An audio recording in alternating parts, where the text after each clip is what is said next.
Olá, sou o pastor Carlos McCord, estou aqui em São José dos Campos, no Vale do Paraíba.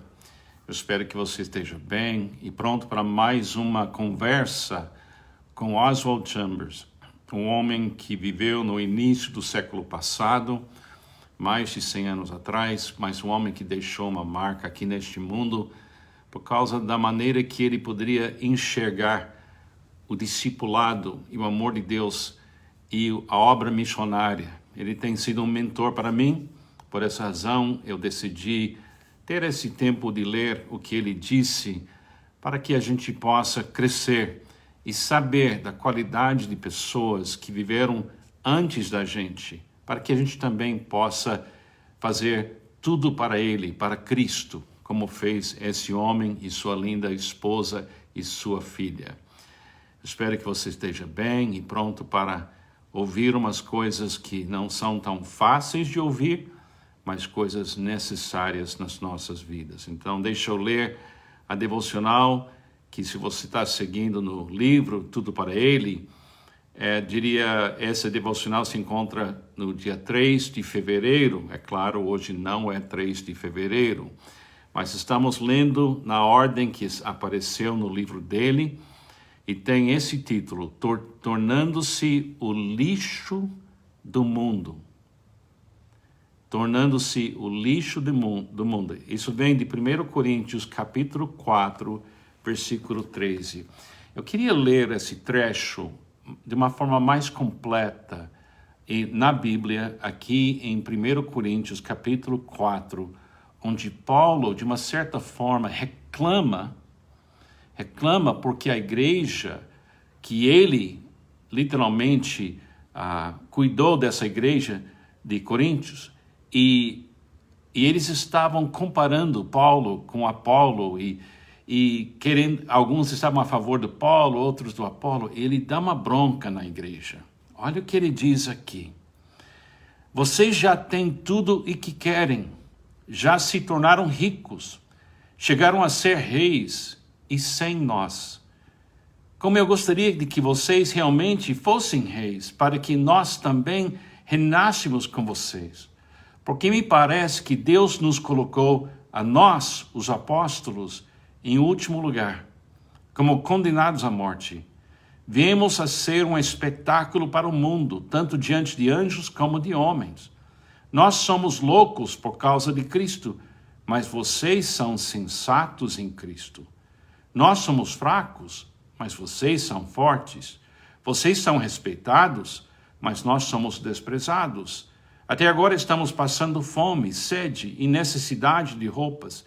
Estamos sendo tratados brutalmente, não temos residência certa e trabalhamos arduamente com nossas próprias mãos. Quando somos amaldiçoados, abençoamos. Quando perseguidos, suportamos. Quando caluniados, respondemos amavelmente. Até agora, nos tornamos a escória da terra, o lixo do mundo.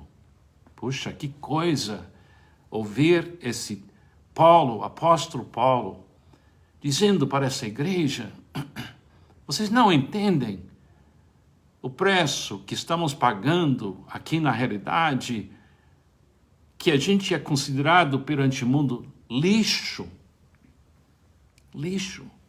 enquanto a igreja estava vivendo, de acordo com Paulo, muito bem. Por que Paulo faz uma bronca dessas?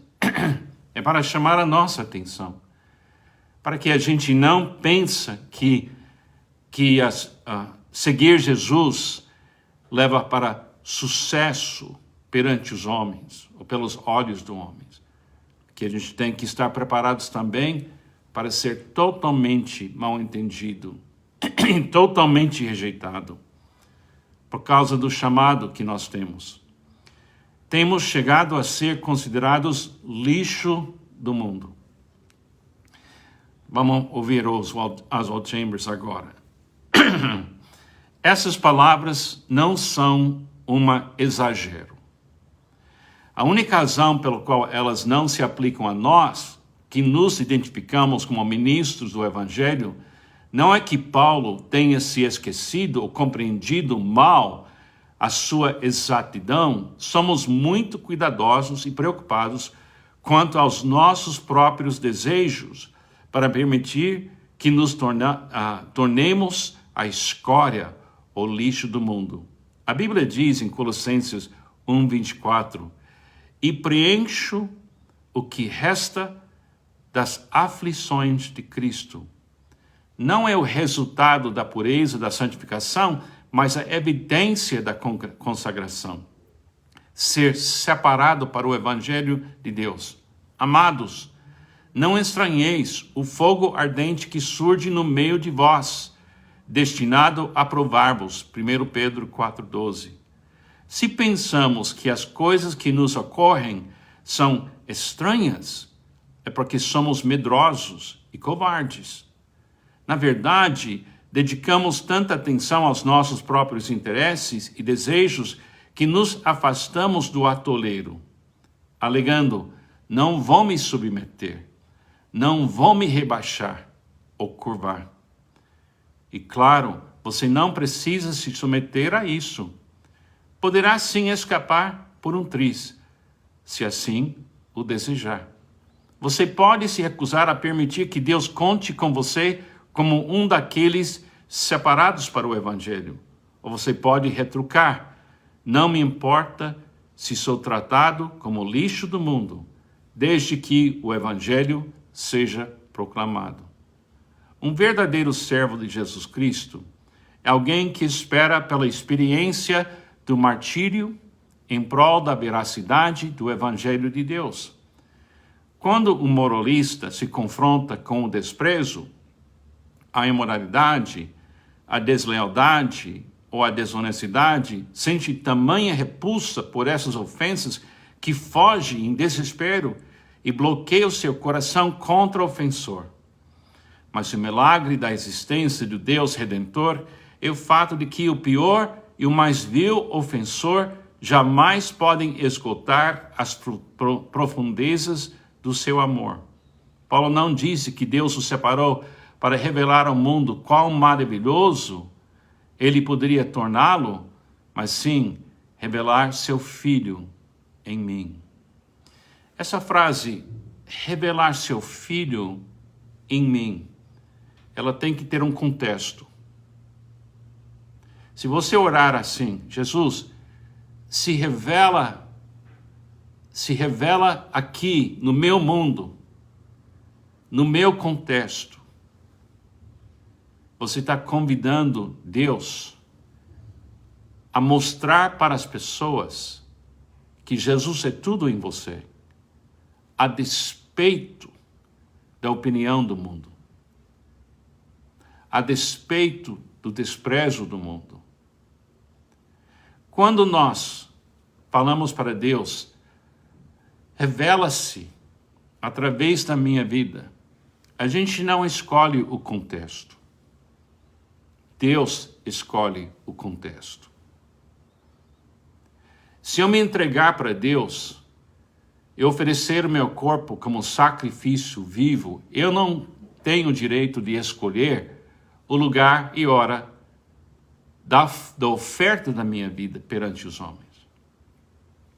Muitos de nós, a gente pensa que eu vou manifestar a glória de Jesus com todo mundo me respeitando, e todo mundo me ouvindo, e todo mundo gostando de mim. E tem muitas pessoas que pregam Cristo em contextos onde o foco está no pregador. E os elogios vão para o pregador. As pessoas vêm chegar perto dessa pessoa porque parece que está tendo sucesso. Mas no mundo espiritual, nós temos que ter pessoas dispostas a não ter nenhuma reputação, nenhum elogio. Eu não estou dizendo que eu vou procurar esse tipo de ambiente, mas se Deus escolher esse ambiente de desprezo para mim, esse falta de elogios para mim? É claro que o apóstolo Paulo estava tentando levar essa igreja a compreender que olhar uma pessoa e valorizar ela mais do que uma outra pessoa é uma coisa que não tem sabedoria nenhuma. Você tem que olhar o contexto. Tem pessoas vivendo em situações de falta de tudo, mas eles têm Cristo, então têm tudo. Foi assim que o apóstolo Paulo disse. Ele nos trata como não tendo valor, mas ele estava representando fielmente aquele que tem valor, que é Cristo Jesus. O que é importante é que o mundo veja uma revelação da riqueza que é Cristo em mim e Cristo em você. Não se compara com mais ninguém. Deus criou você para viver no seu contexto, no seu mundo, onde você vive, para que você possa revelar que Jesus é suficiente. O diabo tem uma teologia, e a teologia do diabo é que Deus não é suficiente. Deus não é suficiente. Essa é a pregação do diabo, desde Gênesis capítulo 1. Deus não é suficiente. Mas você existe para dizer, Cristo é tudo, está em todo cristão, Ele está em mim, neste contexto, neste momento, a despeito das circunstâncias que me cercam, a minha mensagem é, Jesus é suficiente. Jesus é suficiente. Quem tem Jesus não tem falta de nada. Só falando essas palavras faz a gente dar uma pausa, dizendo, Senhor, só pela graça do Senhor eu vou poder pregar esta mensagem no contexto do meu dia a dia. Por favor, aumente a minha fé, aumente a minha esperança, faz crescer o meu amor, porque eu quero pregar as boas novas da sua suficiência e não a minha suficiência, a sua suficiência. Podemos pregar a mensagem verdadeira. Em Cristo temos tudo. Deus é suficiente. Pode ser que eu seja considerado pelo mundo lixo, mas Ele me chama filho. E Ele chama você filho ou filha. Ele é tudo em todos nós. Vamos viver assim. É isso que eu ouço Chambers dizendo.